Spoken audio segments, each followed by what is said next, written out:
တိနတ်ပြည်ရှိပါဗျာအာမယာတပိတော်ဒေတာဘုရားတုံမြတ်စွာဘုရားကိုပရဏံကိုဝေယဟု၍ကိုပေမိစိတ်ကပါ၏ဒေဒနာသစ္စာဝိဒေနာဤသို့လင်းနဲ့မဂ္ဂသောသစ္စာရောဆိုတဲ့ကြောင့်လေဘုရားတပိတော်အားတရားမင်္ဂလာပေါင်းမြတ်သောအောင်မြင်မင်္ဂလာအပြည့်ရသည်ဟောတုမောက္ခမတွေ့ပြည်တော်ရပါလိမ့်ရှင်ဗျာဒေဒနာသစ္စာဝိဒေနာဤသို့လင်းနဲ့မဂ္ဂသောသစ္စာရောဆိုတဲ့ကြောင့်ဒေတုံမာကံဘုရားဝိယံကြောင့်လာရောက်သောညာပရိသတ်လူပရိသတ်တော်မှာပေါင်းတော်တို့အားတရားမင်္ဂလာကောင်းမြတ်သောအောင်မြင်မင်္ဂလာအပြည့်ရသည်ဟောတု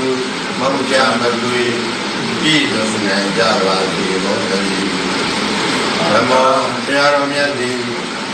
မေဘုရားတပည့်တော်၏ဝါရတုကဲ့သို့မြတ်စွာသောဗရဏံကိုဝေယစေကဖြစ်ပါသည်ပညာတရားတော်မှာတပါးသောဗရဏံကိုဝေယစေနတ်ပြည်ရှိပါဗျာအာဘုရားတပည့်တော်ဒေသဓမ္မသူတရားတော်မြတ်ကိုဗရဏံကိုဝေယဟု၍ခုပေမိစိတ်ကပါ၏ဒေဒနာသစ္စာဝိဒေနာဤသို့လေးနဲ့မှန်ကန်သောသစ္စာတော်ကိုသိကြောင်းမေဘုရားတပည့်တော်အားတရားမင်္ဂလာပေါင်းမြတ်သောအောင်မြင်မင်္ဂလာအပြည့်ရသည်ဟောတုမောက္ခမတွေ့ပြည်တော်ရပါလိမ့်ရှင်ဗျာ